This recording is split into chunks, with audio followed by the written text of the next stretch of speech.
They're lying to people. We now know if you have that gene, you're probably more likely to have a larger appetite, have a higher BMI. There's been TV documentaries calling it like the fat gene. Excuse me?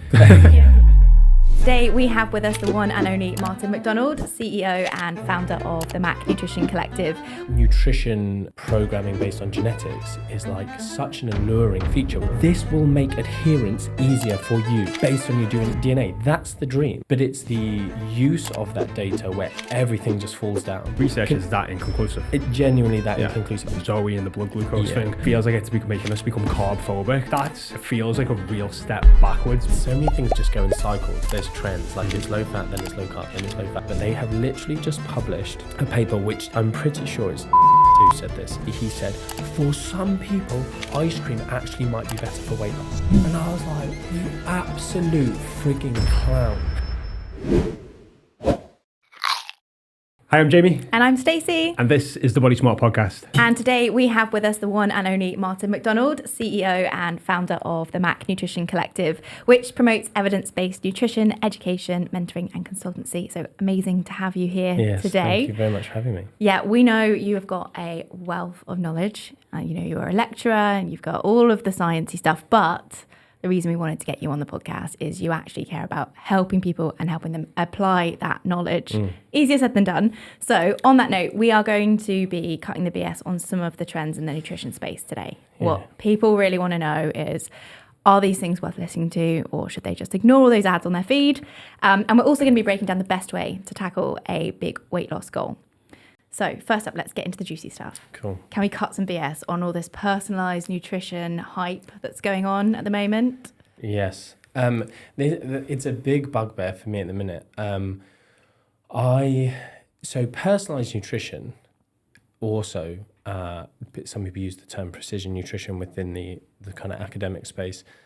It does have many different forms. So I actually did industry-funded research, academic published research in the areas of genetics, food intolerance testing.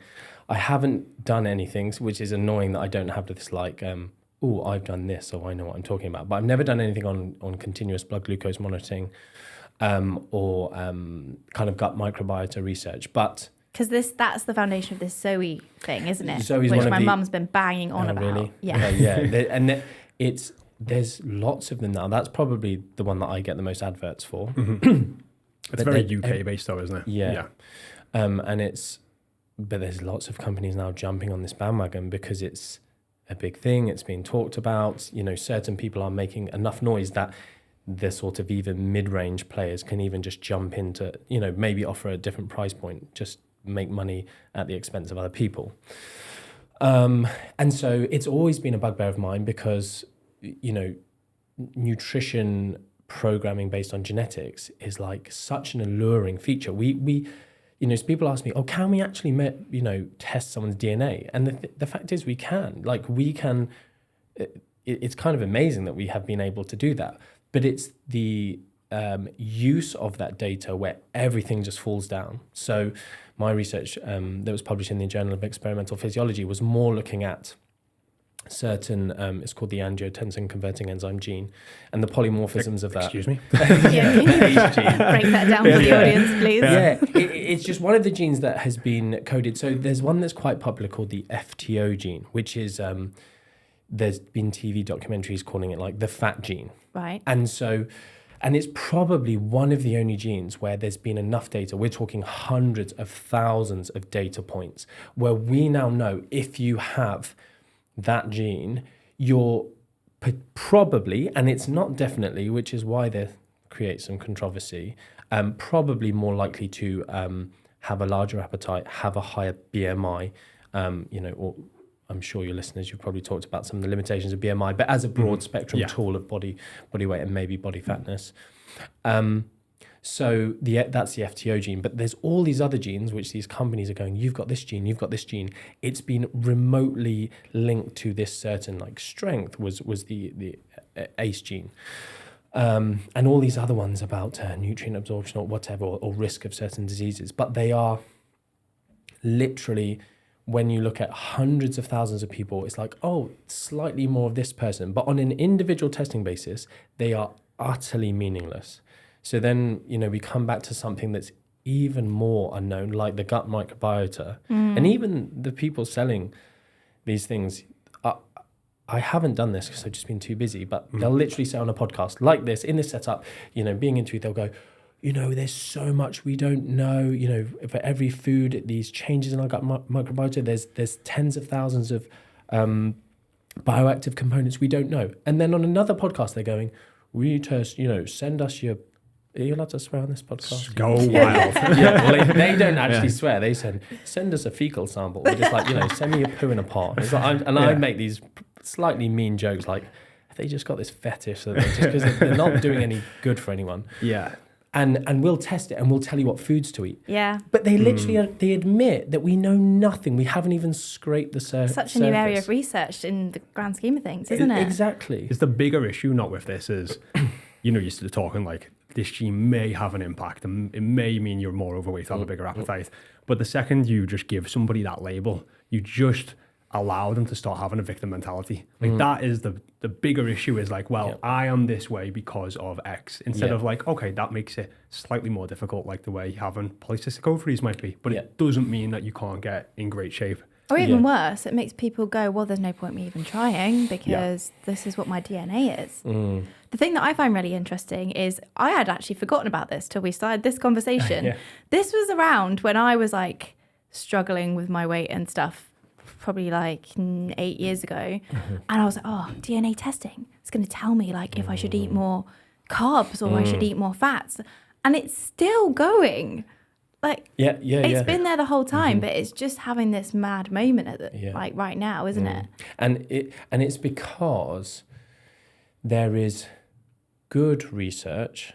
Can I say that? Yeah, it's good research and being done that's starting to give us clues, a bit like the gut microbiota research gave us some clues. We now, the thing I can probably categorically say is your gut microbiota probably plays a really big role in your health. And that's it. It's like, cool. Any specifics, Martin? No, absolutely none. It maybe probably you should eat some fiber. You maybe should have some good dietary fiber variety. So the research is that inconclusive. Genuinely that inconclusive. And the top researchers who have no financial conflicts of interest will say the exact same. But a few who are just selling out for fame or money or I don't know what, or have just become too, I don't know, invested in their own voice. They have just gone off the deep end and it's this is where we get this personalized nutrition craze and people going around. So the new good research is in continuous glucose monitoring.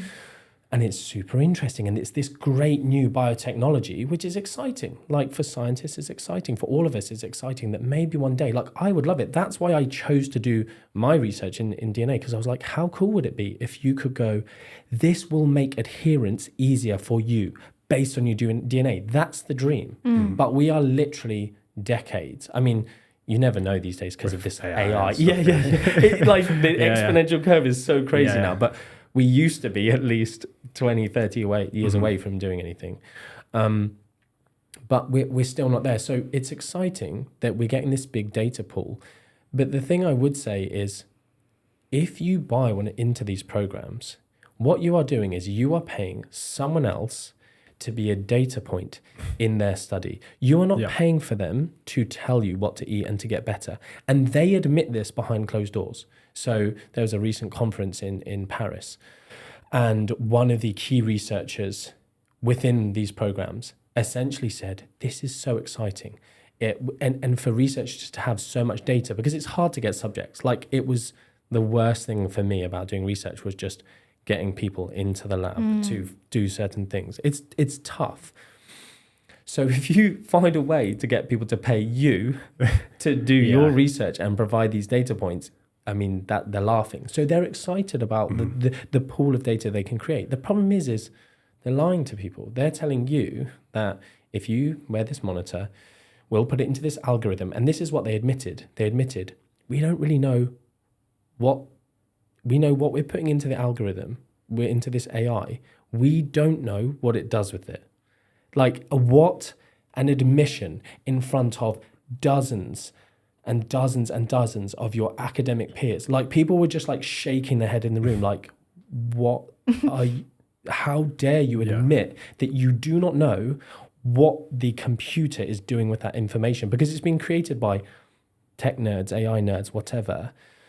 But the actual nutrition researchers don't know. So then it spits out these numbers and these scores and these ratings, and it's going, eat this way. And the problem is it's really creating a carb-phobic, essentially, mentality.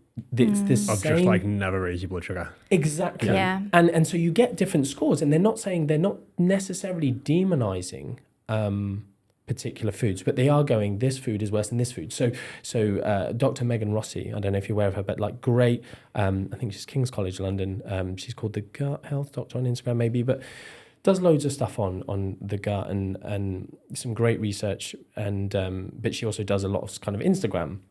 We had her speak at a conference, but she did a post recently and she went, Apple, and then I think she had, say, like KFC or something. And she goes, which of these would you say is healthier for you? And it's just like, it's kind of obvious. I mean, it's also slightly debatable, right? Like which What's is healthy and for what exactly, Yeah. right?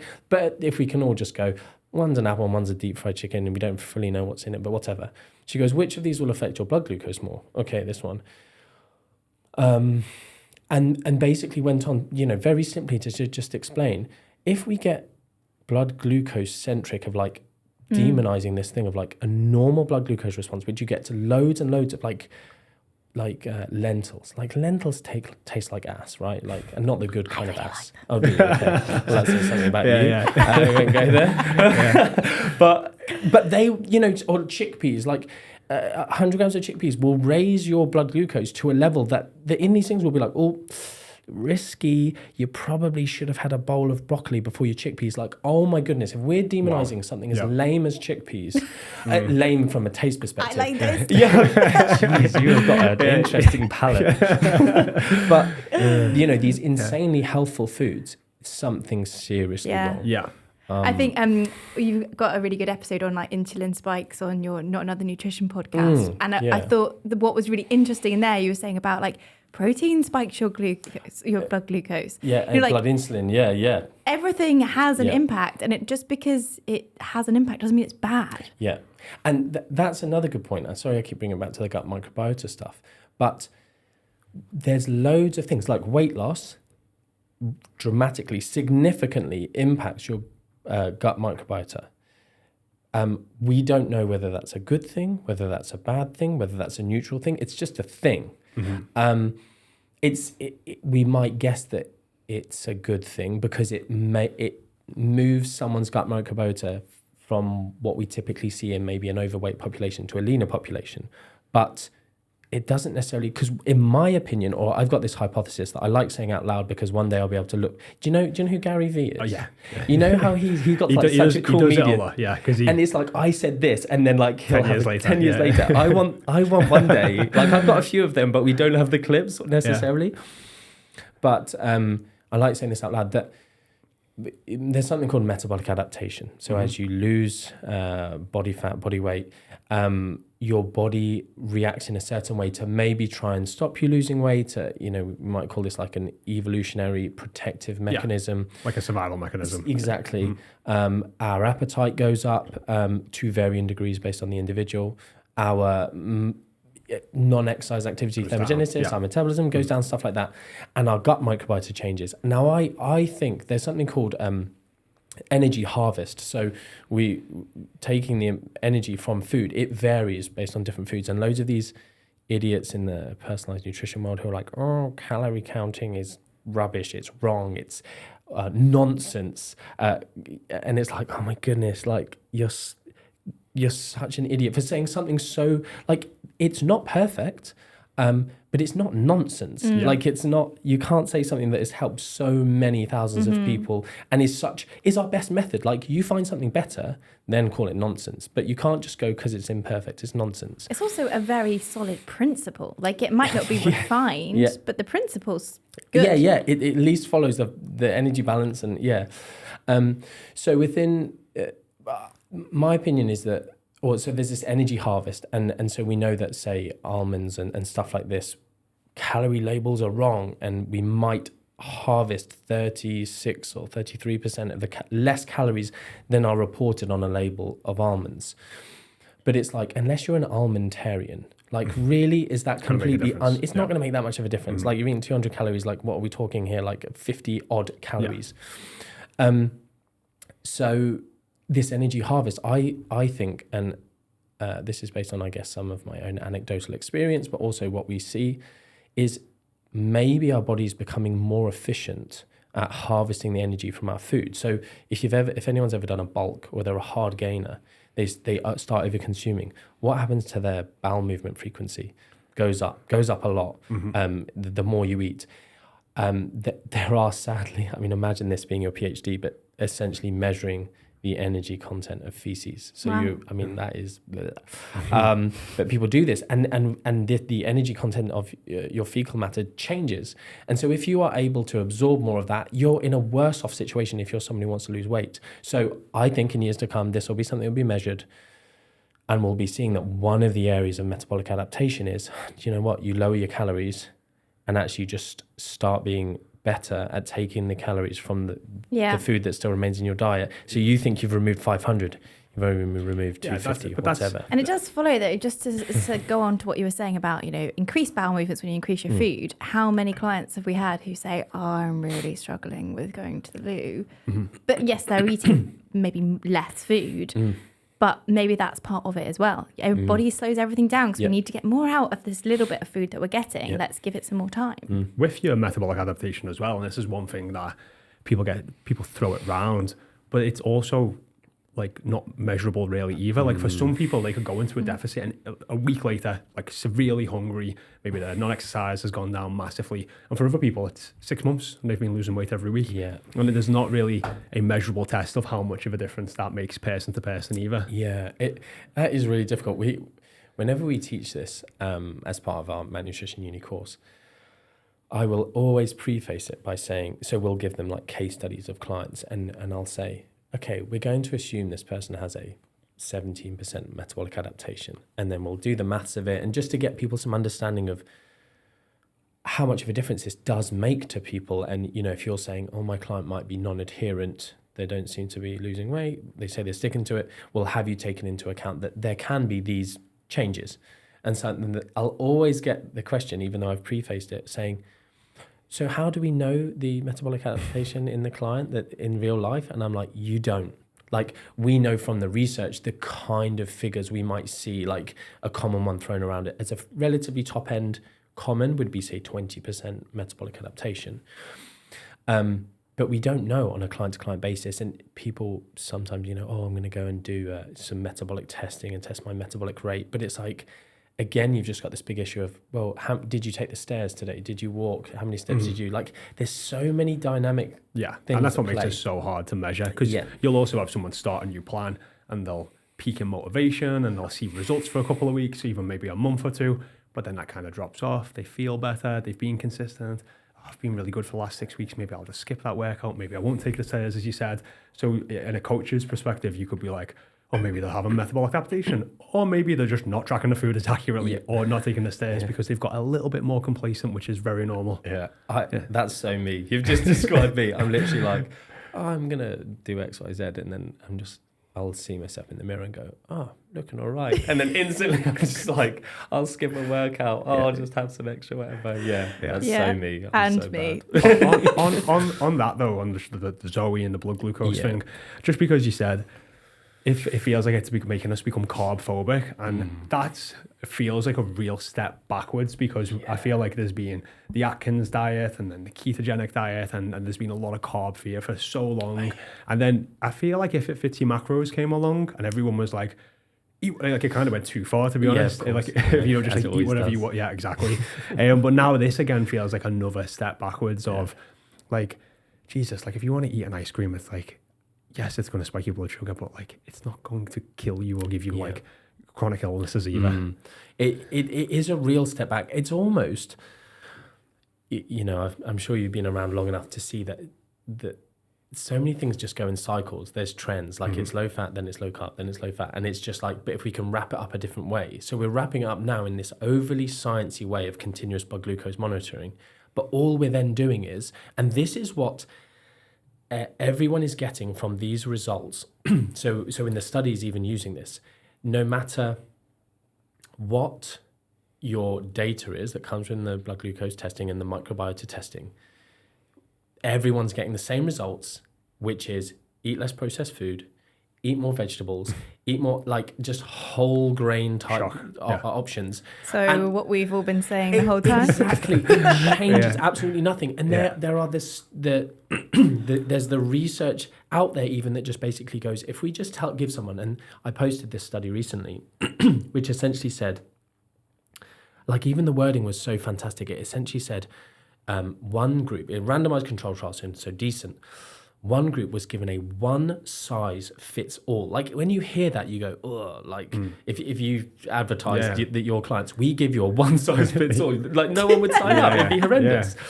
But we gave them a one size fits all, and then a computer algorithm generated personalized nutrition plan. And literally the results of the study was there was absolutely no difference in the outcome.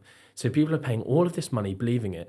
And then there's also this idea that, well, and I've talked about this on my podcast about how certain nutritionists who have done certain degrees, because typically nutrition degrees aren't done very well with regards to helping real people. They're very focused on food industry or food legislation and policy.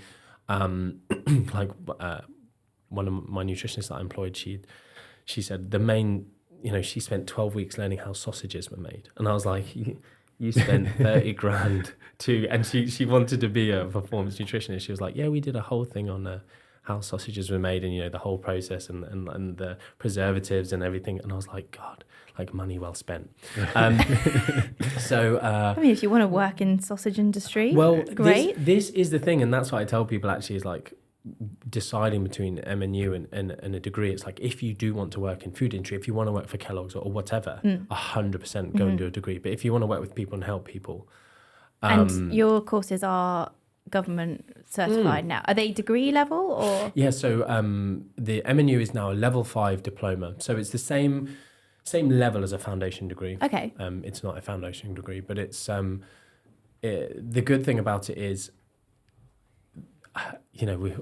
we've crammed in so much information in terms of, but sometimes people say, oh, you can do it in just 13 months. So, you can become fully qualified, fully insured as a nutritionist with the same scope of practice as someone who's gone and spent 30 grand on a 3-year degree, and being insured to work with clients and all of these things, but in just 13 months. But sometimes I go, geez, like, how we managed to do that. But then I look at my actual degree and my master's and my postgraduates of how much time I actually spent doing nutrition modules and nutrition lectures, like so many, like 12 weeks and countless hours on stats, countless hours and on, research method stuff and lab techniques like pipetting, like a lot of theory, but not necessarily practice that helps people. Exactly, yeah. So you've got the whole, you've got the module on nutrition. It's like, cool, I had that 12 weeks. So that's like 12 to 24 hours worth, and our qualification hours are like something like 414. So it's, some people take more than 13 months, but you get some good stuff. I've gone kind of off topic there. What was I talking about before that? It was sausages. It was sausages before that, and then it was about the I feel like we've gone a little bit backwards with the carb phobic side of things and the blood glucose monitoring. I mean, the bottom line is people don't need to worry about their blood glucose unless they're diabetic or pre-diabetic or they have a really awful diet, right? Especially if you're basically saying they're just getting to harvest your data, which is probably great for the long term of having that data, because when else are you going to get so many hundreds of thousands, if not millions of people doing stuff like that? However, if the information that and people are just suckers for like, oh, a nice graph went red on my phone, and it's like, oh, don't eat that. Like you also, Davina. What a flipping sellout. Or is she a sellout though? She's just... Or maybe she thinks it works for her. Yeah. So for our US audience, Davina McCall is in her 50s. She's in great shape. Like she looks after herself. She's always been Loads of fitness very DVDs active. And she's the face of Zoe in the UK. But you're right, she's always looked after herself and she's always probably eaten pretty well. Well, this is so when people see this, I think they forget. I'm big on critical mindset. If you consider the words that come out of her mouth, so look at the adverts that she's on and what she's saying. This is why, okay, I'm actually going to reinstate she's a sellout, because essentially she's a sellout or she's stupid. I don't think she's stupid. She's essentially saying this has transformed my understanding of nutrition and my body, and I feel so different and I look so different and whatever. She's someone who's been doing this for 2 decades-ish. She's learned so much, she eats so well, she feels great. Like, there's only so much you can feel better. Like, if she turned around and went, Yeah. I can function on 3 hours sleep and out night because I'm so optimized and biohacked. Or if she went, I am eating 10,000 calories a day but staying the same weight and I love this. Like, all she's going is like, oh, I feel great. What was she saying last year, the year before? I've got this new exercise plan, I feel great, I'm eating this, I'm doing that. Like, it's not transformed anything. What's it transformed is her bank account this year. So it's just so wrong that people are saying that somehow, like, I get it. Some people will say, and this is what I've said consistently, that's what I was saying earlier, my brain's come back to it. My podcast episode on why degree nutritionists go down this route is because they're not taught to work with people. And there's this idea that if you do something like the placebo effect, we're all aware of it. If you say to someone, this is personalized to you, this will work. You say, what should I eat? And the doctor says, here's a leaflet. Here's what we tell everyone. Eat more vegetables, blah, blah, blah. You go, boring. I'm a snowflake. It doesn't work for me. Yeah. But then you go, I've tested you. And this is specific to you. Specific to you. You need to eat kale and broccoli. And you're like, wow, this is so cool. But even the research doesn't support that, but that lying to people in that way actually improves adherence. So you could almost go, do you know what? I know I do that testing, but I'm lying them to help them help themselves. And I would sort of go, you know what? You're not completely unethical, because you are like marketing. You have to do that, right? Sometimes you have to just create a situation where you have to sell the sex. You have to, exactly. You have to sell the sex, because like, if it's just like, you know, oh, you need to move more, you need to eat a bit less, you need to eat more whole foods, it's not sexy. Yeah. You know what I mean? Like, like if you, I always say this, like if you say to someone like, hey, what you could do is like get your steps from 4,000 to 8, eat maybe just more whole foods, a little bit less processed stuff. You can still enjoy some of that. You know, just like drink more water, go to bed a bit earlier, like all that. They're just like, but if I go, right, what you need to do is spin round backwards 16 times a day, take 14 crocodile pills, and you will see results to like where sign me up. Yes, you know what I mean? exactly. And that's because it's. And if you can weave in the stuff that works with that, then people just feel like it's a bit more unique and those sorts of things. It is just, I always say, like, making the middle ground sexy somehow, something that... Sorry to interrupt, just a quick ask. If you are enjoying this podcast, we do ask if you would go and hit that subscribe button, because our goal is to be able to help all of you guys become body smart. And the way we can do that is by getting better guests on, more experts. And the bigger this podcast gets, the more guests we can get on here. And that's another thing, sorry to mention it, but like in MNU, we talk about like there's consultation skills, motivational interviewing techniques. There are things that you can do so that you don't just go, everyone should eat vegetables. Like, there are ways you can make someone feel heard and make them feel like a snowflake whilst giving them advice that isn't based on their DNA, based on their blood glucose, based on these things, but it's for them and heard by them. Like, I'll be delivering lectures and I will say something that is just so obvious and plain, and then someone will put their hand up and ask a question. Well, with my son Jimmy, he is a footballer and he blah, blah, and they'll just ask the exact same question that I've just explained. So what should he do? But they literally want me to put it in like, okay, for a 19-year-old, like, it's the same, but they just want it to be told to them to answer their question, to really, okay, I get it, thank you. Yeah. Another thing just on the continuous blood glucose monitoring thing, for your listeners to understand, because I get that I'm just another voice in this space. Why? So people will use this appeal to authority, this logical fallacy of, well, Professor Tim Spector, he's this A-rated scientist. This is his area of research. How dare you question him?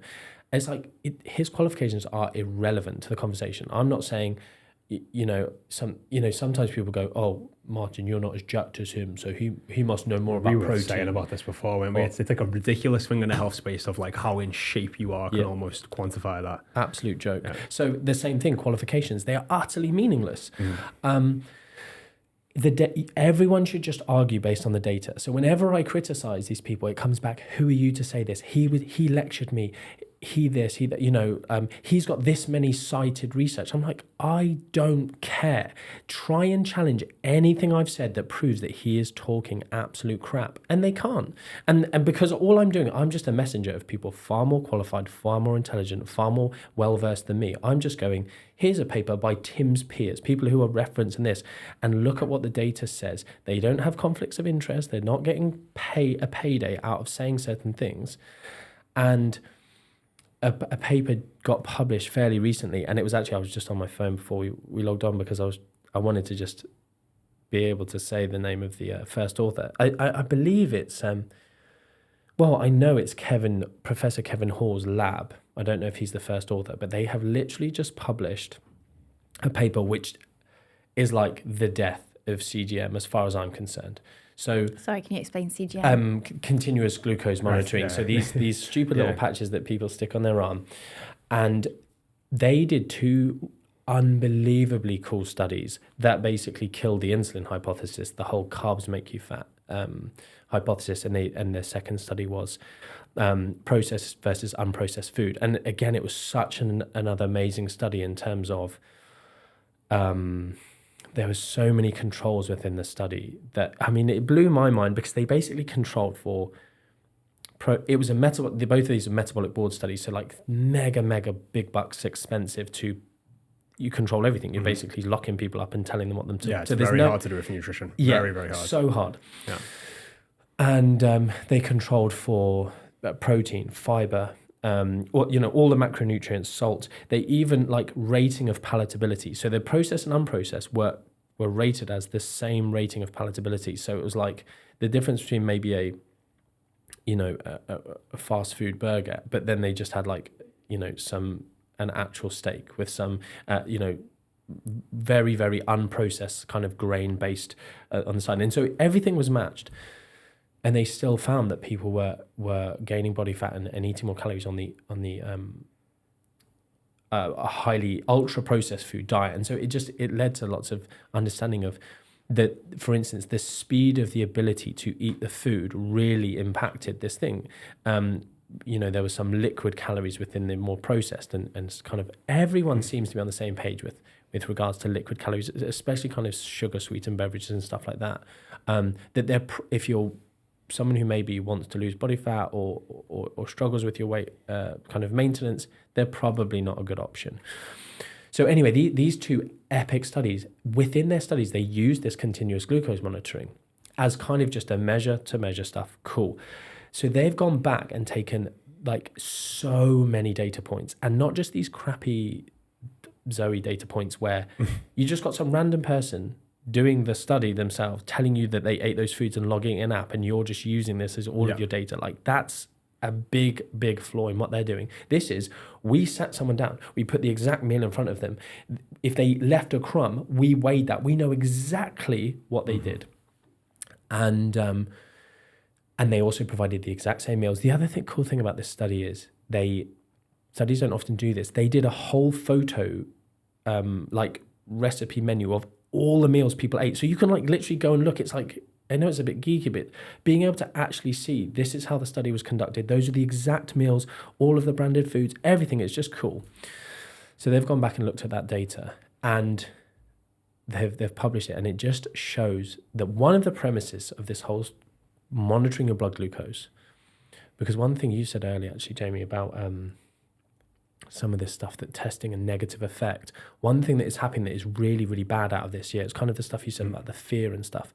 People are now, there's been a spike in food fear because people are seeing post-prandial, so after eating, blood glucose spikes that they're deeming to, I think I'm diabetic, I think I'm pre-diabetic. Have you seen this? It's become a thing.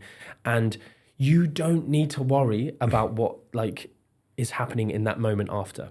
It's an absolutely natural phenomenon of eating food. So that's one of the big negative impacts. But one of the premises of this CGM, this glucose monitoring, is that the difference between these different foods between individuals. So, because you said about ice cream earlier, right? And I will never forget this. I'm pretty sure it's Tim Spector who said this. Essentially, by measuring the blood glucose response, so we all like glycemic index. Carrots have a really high glycemic index because of the way glycemic index done is a bit dumb. You have to eat tons of carrots because you need to get 100 grams of glucose from carrots, and then you compare that against 100 grams of glucose. So it's an insane weight of carrots. Crazy way.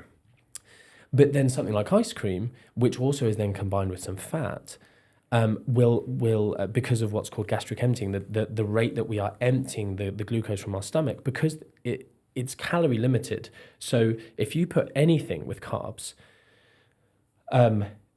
they will, if you sort of think of it like going from a big pipe into a little pipe, and then you pour two things in, some sand and some rocks. The sand will go in slower because you pour the rocks in at the same time. That's a super quick analogy. So basically, if you eat ice cream, in most people, your blood glucose response will be lower with ice cream. So essentially, he said, for some people, ice cream actually might be better for weight loss. And I was like, you absolute freaking clown. Yeah. Like at that moment. Then carrots. Carrots. Do you think some people are like, when they're just so entrenched in the research that they're just so removed from normal people? Because that seems to be what my experience is. Because you know the way you're getting like, oh, they're going, what's your credentials, or what's your this, or what's your that? I'm like, our credentials are, we've changed thousands of women's lives and have thousands of testimonials and hundreds and hundreds of reviews. I was like, that's it. I was like, we're doing the work. And guess what? Like the basics, like the rocks, they haven't changed that much. Maybe some of the pebbles and the sand, like that's over time. There's new stuff that's coming out that's going to make it. But like if we just look at the premise, it is the same stuff. Yeah. It's just really trying to understand. And it's also, it doesn't need to be overcomplicated. Like you only have so much headspace every day as a busy woman trying to lose weight. Yeah. If all you actually need to think about are these 4 simple things, why complicate it? Why add in an extra little graph and an app and a blah, blah, blah when you don't need to? Yeah, it's so true. And I think you're probably right. I can't tell whether it's they're so entrenched within the research or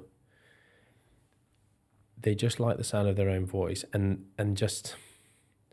I like ponder what's going to come out of my mouth. But if you're just talking constantly and your thing is blood glucose and you go, well, and then you can show a graph, this and this, and then you I understand why someone stupidly with not very much brain power might go, well, that, so maybe for some people ice cream is better for weight loss. Like I sort of get why you'd say that, but it's just such a dumb thing to say if you actually understand, because his area of research is genetic epidemiology. Like it's not even like an area, like he's not an expert in obesity, he's not like, it's totally wacky. And then he's done some gut microbiome stuff.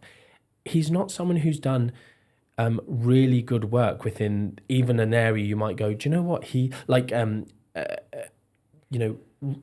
aggressive or large calorie deficit dieting and adherence and keeping weight off. Like someone who's published that research, you might go, oh, I'm going to listen to you. Like he's not someone who's published research on that. And now they're going after perimenopausal or menopausal women, saying do this CGM stuff because if you're struggling with your symptoms. And it's... But that is definitely noticed. That's becoming the next...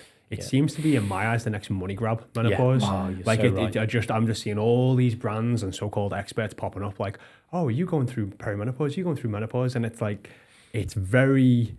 Some of the stuff that's getting said is very woo-woo, just and all over the place. You know why it's probably so tempting, though? Because it is such an unknown for the woman going through it. Her body's changing like crazy. If there can be some graph and science and app and proven route, how tempting is that? Especially when you feel so awful and you don't realise what's going on. You used to know what to do with your body and now it doesn't work anymore. Someone's telling you, hey, look, this science says it knows how to do it now, so just follow this. It definitely is the whole thing of preying on desperation. It's such an effective way to make money. And it just sucks that people are that way inclined, that money is more important than just being a good human. So it's jumping towards that Like there's no, it's just, it is a money grab. Like you are right. I can't even add to it, to be honest. It's just, this is a group of women. Like it's become a very, very Googled word now around nutrition. I believe it, was it someone like Oprah talked about it. I don't know if she's going through it or something, but it just created this massive wave of like, okay, menopause and eating for it and how we can do it better. And so therefore it's like, cool, let's use that as a tagline. And then, and it's obviously a group of individuals that there is a level of desperation. There is I don't understand. I feel betrayed by my own body. I haven't really changed the way I'm eating. And I mean, it's great that it's becoming more of a conversation because there is a massive need out there. And obviously you're, through Mac Uni, you're running events to upskill the personal trainer contingent, nutritionist contingent. So that knowledge is needed because there is research out there that since we've done our certifications do you know what? It didn't even cover menopause when I did mine. It wasn't even a chapter. So great. But can we, just to summarize, blood glucose monitoring. Okay, cool. Because we'll definitely get into menopause. But we're just basically saying for 99% of people, waste of time, not necessary. And on that summary, that study by Kevin Hall's lab, that the premise is that we can measure our difference, and our differences we can then assign some of these differences to specific foods, and I can tell you which foods to eat. And that study essentially showed that the same person in that study eating exactly the same meal, but the next day, the standard deviation, the variability in the blood glucose response in the same person to the same meal that's been prepared by a scientist and you've eaten it on a different day, the variability was so great in that it matched the variability between me and you and other meals. So it's killed it. It's pointless. Yeah. Like I've got 2 posts to do on social media this week. Probably when you release this, they'll be out. So people can go check those out. It's just killed it. It's dead in the water. Do not waste your money unless you want to give money to charity. That's some people's back pocket, but giving money to science of the future. Yeah. But it's not helping you. Don't do it. Yeah. So good summary on that one. Yeah, really good. Menopause. I mean, like, menopause is obviously something that all women will go through.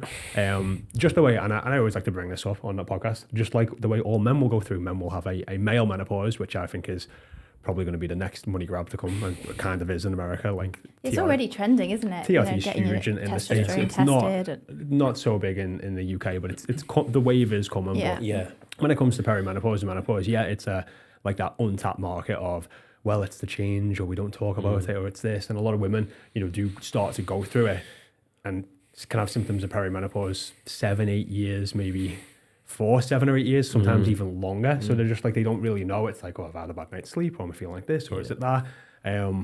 What is your general advice around menopause? Yeah. So we've got this conference in November, which we've called the Menstrual Cycle and Menopause Conference, very original. And my goal with that has been so we're bringing in real experts, so people who have done the research in these areas, so that they're practitioners, researchers, academics, because unfortunately, at the minute, I feel like one of the best things we can do is really just supporting people not to be misled, because we have this it's just this scarcity of information we can do to help people specifically. So people are sort of saying, menopause, you shouldn't. I mean, it's the myths that are so disempowering. Like, don't eat fruit because you're at this age, because of you will become insulin resistant. You should not eat any fruit. And like, just there's this now list. You Google it, and there'll be these rules that even you guys with your non-menopausal clients, these same rules that are just fear mongering, ruin people's relationship with food. I know, like, one of the things that you said we might talk about is like around, what if someone wants to get healthy or do this, like, what are the things they should do? And like, the first thing that just popped into my head, which I feel is a bit cliche, but it's like that whole thing about improving your relationship with food because of the mathematical impacts that can have on, and we can discuss that. But so this is what's happening. People's relationships are getting screwed because they're being just fed these lies, which might help in the short term with something. One of the biggest factors that I think undermines people's processes when they come into this period is that the body does stuff that is just not from a human. We're so imperfect because we just observe things and we try and create this. We have this like reductionist thing of like, I observed this happened, therefore they are correlated. And what happens is I am training this way, I am eating this way, I can't see any particular changes in this, but my belly is getting fatter. And like that's the, super common is I've never had fat around my stomach. It's always been around my bum and my hips. And I've hated that about myself, some people will say, but I've come to terms with it. I'm now of an age and I'm body confident and I love the way I look and they're cool. I've got these, hold on, where's this fat coming from? And what happens because of these huge hormonal shifts around this period is we get this redistribution of fat. And that's what we just cannot understand with the whole, calorie energy balance model, because they will say, I'm eating the same. They will say, I'm training the same. And for once, I mean, that's a bit harsh, but for once, they might be telling the truth. And I don't say they as women, I mean, as humans, we lie, we misreport, we don't understand our calories accurately. But because of these like dramatic changes that you are almost pharmaceutical, like you would have to inject drugs into someone else to get these changes. We actually get this redistribution. So you don't even need to be in a surplus or a deficit, but you get fatter here and leaner here. Do you think that is the case? That it is, the people are not going into even a minor surplus? Because I think there are some instances of definitely it's just a complete redistribution. There are other instances where people are in a surplus or they don't because you're getting feelings of night sweats and you're getting interrupted in your sleep and then your energy levels are lower because your energy levels are lower. You're not moving as much. Training intensity goes down. So it could be like, right, you're eating 200 calories a day more and gained a pound over the month, but that pound went purely on your stomach. There's every scenario that we can imagine that would be occurring 100%. I do think for some people and this is another thing that we're having covered is the whole topic of HRT, because I think there's a lot of scaremongering that can go around that. And I don't know if I should say this publicly. I always make this joke when I'm presenting at conferences, but I'm just like, I am so pro drugs. And I'm just like, I'm not anti big pharma. I don't trust drug companies. I don't trust, most of these big corporations because I know they do so much that's just profiteering, but I'll happily take a paracetamol. Like and so why are you okay to, and then likewise, we've got the whole fitness industry, which is just full of drugs, like performance enhancing drugs that change your appearance. And HRT is another one of these things of, there's been lots of scaremongering, at least for people to make informed decisions. It can be life-changing for women to not be scared away from it. Talk to an actual professional who can talk to you about it. And those horrible symptoms of just fatigue and, every one of these symptoms under the sun that people get. Because my understanding is that perimenopause and menopause is just a hormone deficiency. Like that is in essence what is going on. So if you are able to take HRT in the proper doses, you can in essence get back to feeling normal again. Yeah, it's because you mentioned TRT as well. It's just that funny thing of, you kind of just turn yourself back a few years. Like the whole anti-aging clinics in America, it just seems such a big thing. I've always said like, I want to make enough money so that when I get to a certain age, I can just kind of anti-age myself with all of the hormones that turn me back into a 30-year-old. Giving people the correct dosages of HRT, I think I'm probably, just because the experts that I've heard speak on this, and also the clients over the years, the people going, without it just suddenly, it makes a lot of sense. Like there's a lot you can do with diet and exercise, but if that key part of your physiology has changed that much, that is the only thing that's going to make you feel how you felt before. Yeah, and thank you for saying that, because it's diet and exercise. We can almost get a bit too pro diet and exercise, like it cures everything. It can change anything. Like there's an area of nutrition called nutritional therapy. Nutritional therapists typically are wackos. They can tell you what special supplements and special herbs to take that will cure any ailment. They're in the UK, nutritional therapists typically were trained by something called the Institute of Optimum Nutrition. And, the founder of that, Patrick Holford, was, I read his book when I was like 15, and it was like 10,000 milligrams of vitamin C to cure cancer. And it just like like he's a proper whack job, and he's the forefather. Yeah. And, there's nutritional therapists have gone through MNU and, have changed, and they're now evidence-based and this sort of stuff. But typically it's supplements galore and that sort of stuff. But it's this belief that we can just cure everything through nutrition exercise. Like it's not possible, sadly. And so with this situation of drugs is seriously powerful, and modern medicine, like some people go, you should age gracefully.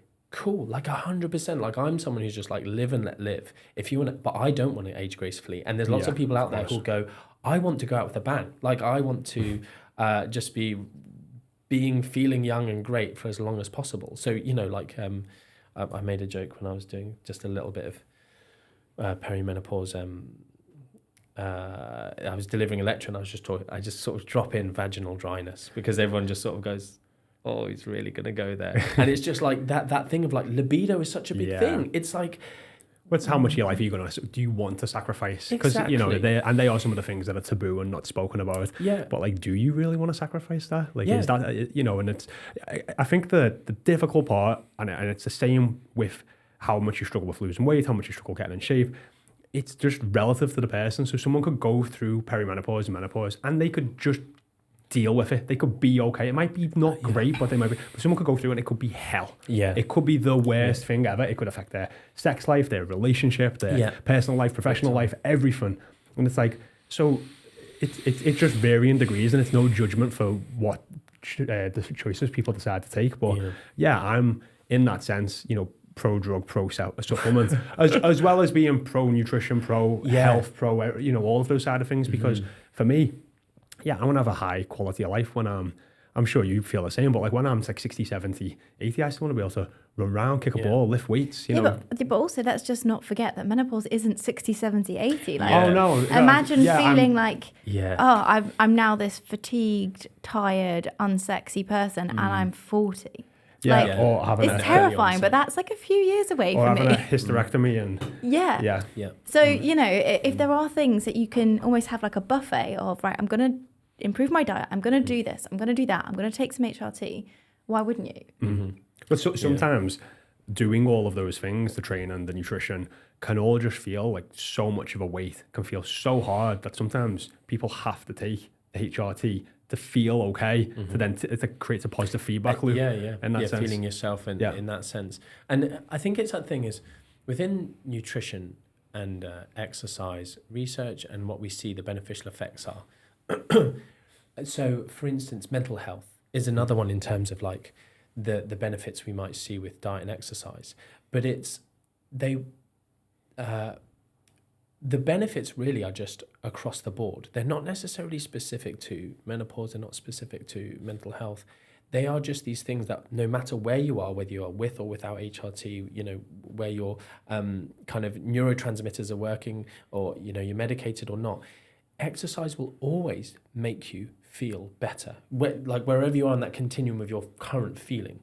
And so adding that in to other kind of a multidisciplinary team of, I'm going to get my doctor to help me, I'm going to get my nutritionist to help me, my personal trainer, like they're all useful things to do. But it's important not to over-egg maybe something like nutrition in menopause, going, if you increase your soy intake, or if you take, evening primrose oil, it will fix you. It will fix your night sweats, or, But it's the same thing we were saying, like make someone fearful of what they're going through, or talk to your fear and then present them the solution while they're going through something that feels really painful. It's like it's easy to market to in that sense. And unfortunately, like most of these businesses and marketers don't have souls in that sense. It's just like, hey, it's a great way of lining my pockets, and it's a new... It's also attractive if you think, well, Martin and Stacey and Jamie are saying I've got to diet and exercise and take HRT and look after my blood sugar and not drink alcohol, or I could take evening primrose oil.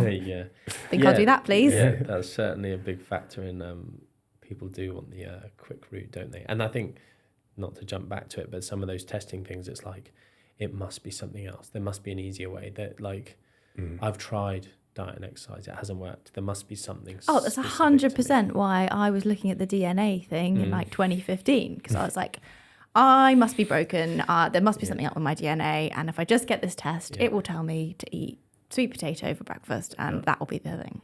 And I know I'm not supposed to be interviewing you, but what did change? Like, as in, you thought you were broken, something wasn't working. What was your light bulb? I did actually genuinely cut out some foods that were causing me like a serious discomfort, digestive discomfort. I really can't tolerate eggs and dairy very well, and I was eating a high protein diet. Right, with those in. Felt awful most of the time. But I also genuinely stopped having like superfoods just because they were good for me and don't worry about the quantity. And I started actually looking at my calorie intake. A bit like avocados on a special bread and this, that, and the other, and it's just like, oh yeah, this is healthy. But and I started strength training. Cool. Yeah. But it was a slow process, and I went through all of the possibilities of my hormones being out, or my gut, I had leaky gut, or needed to eat for my blood type, or I need to do a cleanse. I had apple cider vinegar for like however many weeks. Do you know you said about like your hashtag cut the BS? Yeah. Those are loads of the things that I just sort of like, these would be good things to talk about. All those things you've just mentioned, like I often talk about people trying to fix people's hormones, or and there's one other thing, because I touched on this earlier about and because you've brought it up, the whole food intolerance testing thing. So that I did industry funded research in this area, and it never got published because we basically showed it was BS. And I've got on my Instagram like a highlight reel where I go through all of the different types of intolerance testing and how there's lots of different types and none of them work. And so sometimes I'll get people saying to me, and I think I'm very good and clear at explaining it, but they still come to me and say this, but I'm not saying intolerances don't exist. I'm saying there's no way to test your specific intolerances. And so, and sadly, the most evidence-based and effective method is an elimination diet. Like a FODMAP diet. Or like just anything of like what, with you obviously knew it was like eggs or like maybe I just did like an elimination diet and figured things out. So which is really the only way. Yeah. So in that instance, it's like, I'm not saying intolerances don't exist. I'm saying if something tells you need to cut out these foods, because what will often happen is people improve their diet as a result of those and go, oh, but I did feel better. Or, like I stopped eating a loaf of bread a day and I was like, I did feel a bit less bloated. It's like, yeah, of course you did. You cut out like 87 different foods. Like you're barely eating anything. It's just like, of course you feel a bit better in the short term. But so yeah, that's another area of personalized nutrition that just doesn't work. It's annoying. I genuinely would love to be able to help people more with like those key areas. Like IBS is such a big one. It's like life-changing when I think the FODMAP research had only just come out around that time. And so for those listening, that's a type of sugar that your body can't break down very easily in some people. And so it was all relatively new, but I thought I'll give it a go. Turns out, that was my problem. Okay, but it wasn't something you could get a test for or whatever. Yeah. And I've actually said to so many clients who've had similar symptoms, like, just try this, like go on the Monash website, download the app, follow their guidance. And it just changes people's lives because you go from like feeling just awful and completely out of control. Like you eat a meal that you think is healthy and then you blow up like a balloon. You have no idea why. To suddenly having that control, like you have the choice. If you really like that food, eat it. But you know what's going to happen. Yeah. So it's a choice. Yeah, informed choice is a good one. Yeah, I agree. That's cool. Yeah. One of the other things that gets banded around a lot at the moment I'm seeing is that I want you to cut the BS out. Alcohol shuts down your metabolic pathways. Tell me. Yeah, funny one. Like you not heard this one? No, not. I mean, I've heard lots of different things. I posted because I'm like to party. I'm not actually in. That just made me want to sing the Venga Bus. I don't actually particularly like the taste of any alcohol, but I like to drink it when I'm out. But I'm not a social drinker, like a daily drinker. But so I have no skin in the game. So often when people go, you can drink alcohol. And it's just like, you'll get people commenting saying, oh, look at you trying to justify your habits, blah, blah. And I'm like, it's not my habit. Like I don't drink alcohol. I'm not in love with alcohol. You know, a bit like people who drink coffee. You're a coffee drinker. Yeah. Yeah. You love your coffee. I'm not addicted or anything. Okay. No. So a lot of people are just so addicted to coffee. Yeah. Are you addicted? Are you being sarcastic? No. Oh, I mean, I just You like, are. You're not one of these coffee snobs. I just feel no, like no. I can't tell. I can't Yeah. We've just met. I don't know if you're doing deadpan. I did just have a You're like, chamomile tea. Okay, cool. I had yeah. 3 actually today. Okay. Yeah. You're addicted to chamomile. You're great shoes. No, so I did a post. I took my staff on a retreat. It was like marking exams, and we went to Mexico, and obviously like loads of cocktails, whatever. And so just a picture of me looking lean, drinking alcohol. And it was like, you can lose fat and drink alcohol. And just at such a simple factual statement, you'd think it would be, yeah, cool, whatever, stop saying boring stuff, Martin. But the controversy, and it was just like, you know, yeah, maybe you can, but the hormonal impact that that's going to have, you know, the increases in the aromatase enzyme that will cause, you know, conversion of testosterone. Oh, wow. To estrogen. People really want to get into This it. is, you know, the difference in your audience on social media. Well, I've got everyone on there. You know, there's to get someone on there just going, bro, you just don't want it enough. You know, you're weak. This is what I had the other day, actually. It's just like, you got a weak mindset. You're telling people they can eat these junk foods. That's because you're weak and you're encouraging a weak mindset. Have some discipline, will you? I was like, mate. Just like, oh, he's... Amazing. Anyway, Yeah. so, this comes from a place of, I guess, a shred of truth in that when you consume alcohol, your body needs to preferentially burn off that energy. The problem is if you say that, it's exactly the same thing as saying like, you know, you should eat butter rather than eating. We'll go back to your favorite chickpeas because the body will preferentially burn off chickpeas over butter. All it's doing is the body has fuel switches, and insulin is one of these things that gets bandied around as this like fuel switch of if you have too much sugar in your blood, we need to burn it and store it. So we release insulin, and your body reacts appropriately to that situation. So you drink alcohol. Some people will say, if you drink alcohol, actually I did see one that was like it shuts you down for like 36 hours. Yeah. Your other multiple was it Eddie sources. Abu? Have you seen he's like wild really for it, going off on one at the minute. Yeah, so you won't be able to use your other Yeah. metabolic pathways for 36 to 48 hours. Yeah. So It sounded like BS to me. no, yeah. So you can go and the studies have done this, and you can literally look at the substrate utilization data. So you don't switch off anything else completely. Like that's absolutely ridiculous, because if you did that, you probably would people would end up with like diabetic retinopathy. Like people would just be going blind left, right and center, because any carbohydrates you had whilst you're consuming alcohol would just be like, you'd skyrocket glucose levels. Like I'm kind of going maybe being a bit extreme with this, but if that was the case, 36 hours of not being able to get rid of sugar from your blood, like you'd probably die. Yeah. You know what gets diabetic shock or something. You know what gets me fat when I drink? The fact that I have 4 pints, 6 margaritas, a pizza at the end of the night, and then a MacDonald's the next morning, and probably about 10,000 calories in 2 days. Yeah, exactly. That's what I'm like, oh, I feel that in the love handles a little bit. You know what I mean? And it's like, it's the bad decisions and the fact that, like we said just earlier, liquid calories, probably not one of the best things to have on a weight loss journey. Never mind liquid calories that also influence your behavior to make not the best decisions. Well, that's the two things that are the unsexy truths, right? Like that is the best two things that you could say. That is the impact of alcohol, liquid calories, and disinhibition. Yeah, like those are the two things. And maybe another one is like certain foods. There's like a incomplete dietary compensation for their consumption of those calories. So we can compare things like whole fruit versus liquid fruit, like fruit juice, and there's less of a compensatory effect of reducing your appetite when you have the juice. So this is maybe why liquid calories. And then we go to something like alcohol, when it's just like lots of calories. Again, it's just like, how many pints of a soft drink, Coca-Cola, would you drink? Like never, you'd never have 10. But some people would have Can you 10 imagine? pints. Yeah. Like, yeah.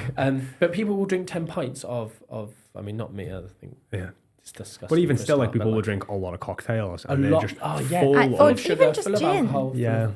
Like, Yeah. and I also think for our US audience that maybe they don't drink as much as us, because I remember when we first got US what, coaches. alcohol? Yeah. Really? That's a, Well, you remember It when? depends on Miami. yeah. Okay. Well, I would just say, oh God, I mean, I'm just going to say, I just don't think Americans can drink as well as people.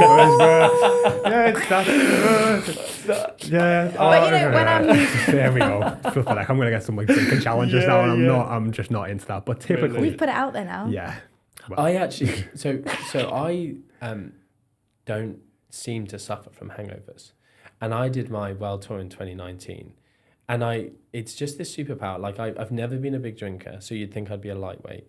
And I did this tour, and I basically woke up one day in my 30s and I suddenly wouldn't get hangovers. So I would do these tour dates, and you know, it's kind of like my birthday every time, right? There's like 50 people at an after party. Everyone wants to buy me a shot. So that's 50 shots, or like not necessarily, but and I just wake up and I'm fine. And I don't know how I did it. Then I started thinking, am I fooling myself in that much? And so I my fitness pal'd a few nights and then showed it to all my staff, and they were like, I would be hospitalized if that was me. And so then people just started trying to make it a challenge, and I honestly started to get anxious that I might die because it'll just go too far. Yeah. You know, it was like, you know, went to Manchester, then it was like Birmingham, we'll get him. Then it was like Belfast, then it was like Sydney, and then Perth. Like Perth was loose as hell. But it's just like, it just gets a bit too much. But yeah, drinking challenges, it's what do you think that is then? Is that like a genetic thing? Do you Some think people just yourself? metabolize it quicker as well, don't they? So there is a, I did a thing about, there's a gene that's been pretty well studied in animals that we'll call it the sleep gene or the no sleep gene. So people who can function, high function on very little to no sleep. And I think I probably have that gene. Right. One of the huge... Not jealous at all. Yeah, it's such a bizarre thing. Like I got to the point where I was really abusing it because I'm not sure... There's no data on it, obviously, whether or not you... So it has been studied in humans, and so it does seem to be apparent in humans. I started to abuse it because I could just work and work and work and work. You're a business owner, you're an entrepreneur. Yeah. So I was doing, you know, I did a week on 16 hours sleep, and just it was phenomenal what I got done.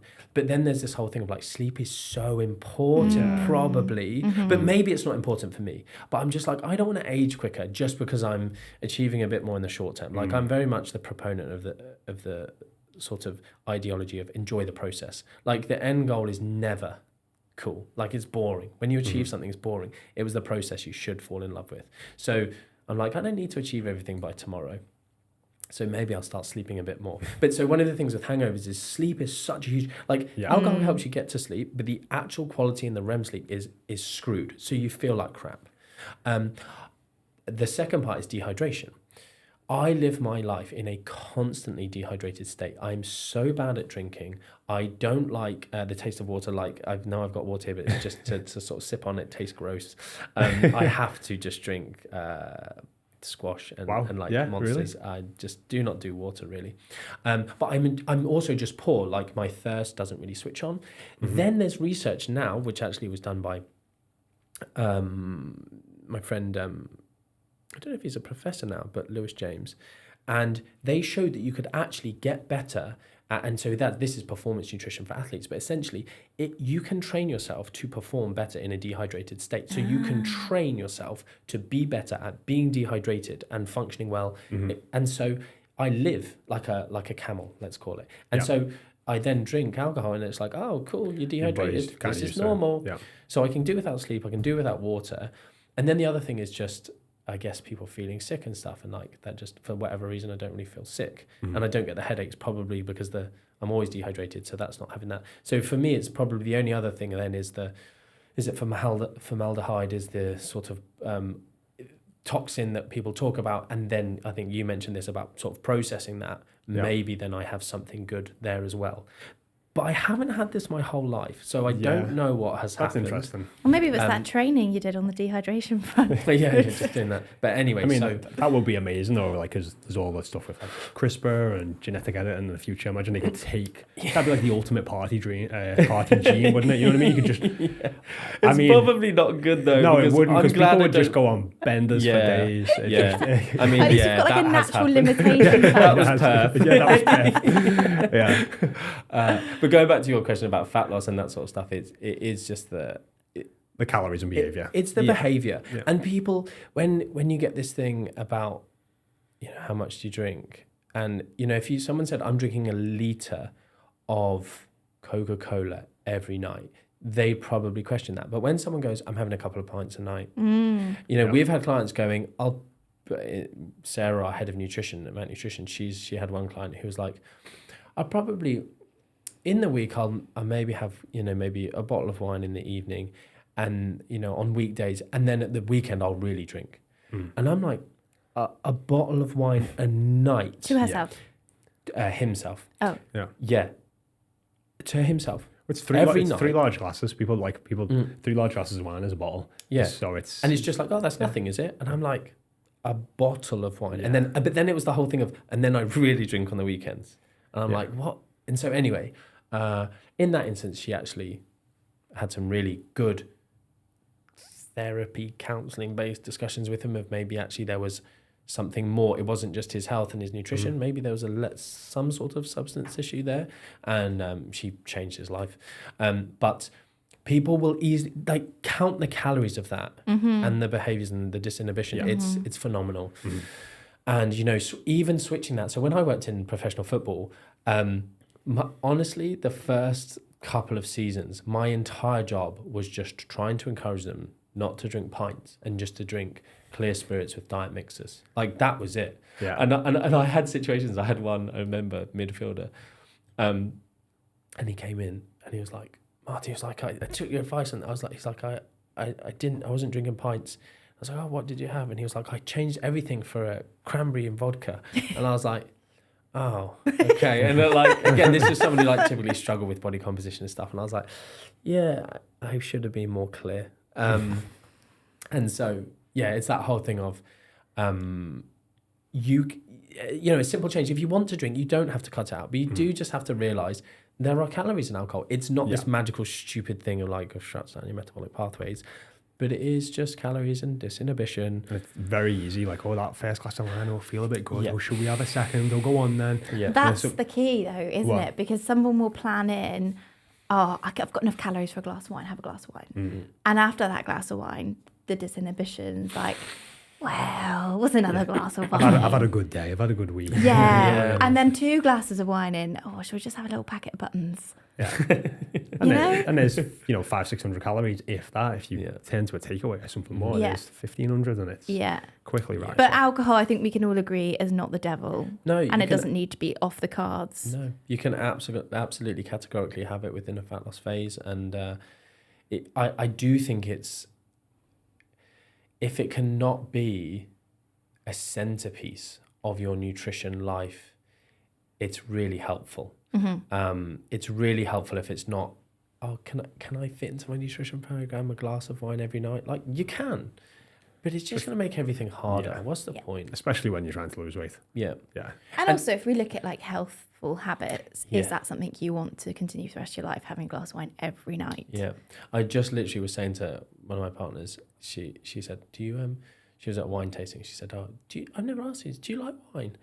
And I was like, no, not particularly. She was like, do you just drink spirits? I was like, no, I used to drink red wine, but genuinely the only reason I did it is because, it was in my early 20s. I guess I thought it was maybe a bit suave to drink red wine, but it was also that whole thing of it's good for your health. Have a little bit. And there's what's called the J-shaped curve. Essentially, teetotalers, your risk of all-cause mortality is higher than someone who's a moderate drinker. Now, wait, that is been what people have sung. It's been a reason that it's almost like saying if you're an abstainer from alcohol, you're worse off. But the problem with that is that actually people who were in that column of abstinence from alcohol were actually people who typically had alcohol issues, really bad alcohol that had negatively affected their health. And at the time of studying these surveys, questionnaires, I do 0 units of alcohol a week, but unfortunately had done some damage already. So it screwed this J-shaped curve to make it look like, oh, actually abstaining is worse. And we now know really categorically there are no health benefits of alcohol. There just aren't any. So therefore I'm like, no judgment, no shame. Do what you want. I make loads of bad decisions in my life, but at least they're informed. And so know that if you're drinking alcohol, it's not good for you. And that's dose response. Yeah. And it's a really accepted unhealthy thing in society, which lots of people are challenging this at the minute, which is quite cool. Like I like this idea of like, you don't need it. Like I'm someone who can go out without alcohol and just maybe because of confidence I'm absolutely fine. But other people, it's like, it's become a very accepted. If you don't drink, have you got problems?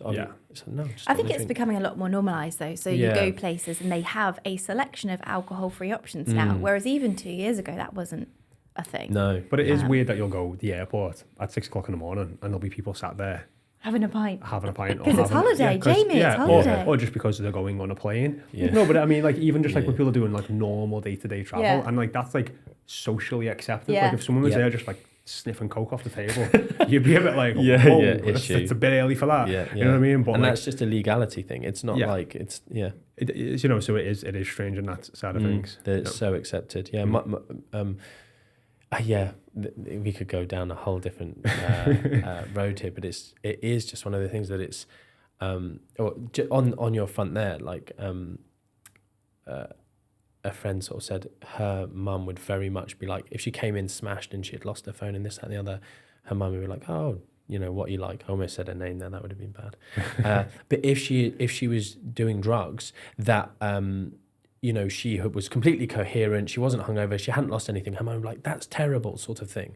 But it's like, it's just such a socially accepted thing that has such someone I follow on social media, he had a alcohol-free wedding, but everyone at the wedding was given a little packet of MDMA and he got so much hate, and he's like multi-millionaire, super intelligent, and he said, how many family weddings have been ruined by alcohol? How many fights, how many bad decisions have been made? I guarantee you my wedding was the most blissful, loving, this, that and the other wedding. And I was like, that's so cool. Like, I do just like people being themselves unashamedly. Like, I'm very much that way. While MDMA is not sort of my thing, I'm like, that's cool. That, and of course, they weren't pressuring anyone to do it. It's like, it was just a choice. But it is just, on this whole thing of alcohol, it sadly is almost like you're a weirdo if you don't. If you've been listening to the Body Smart podcast, you will know we work with women on a one-to-one basis. Now, our goal is for you to become a Body Smart graduate, and that means we help you hit your weight loss goal, but most importantly, we help you develop the skills, habits, and traits to make a sustainable change so you never gain that weight back. If you're interested and you're ready, willing, and able, we can guarantee that we will get you results. You can find out more with the link in the description.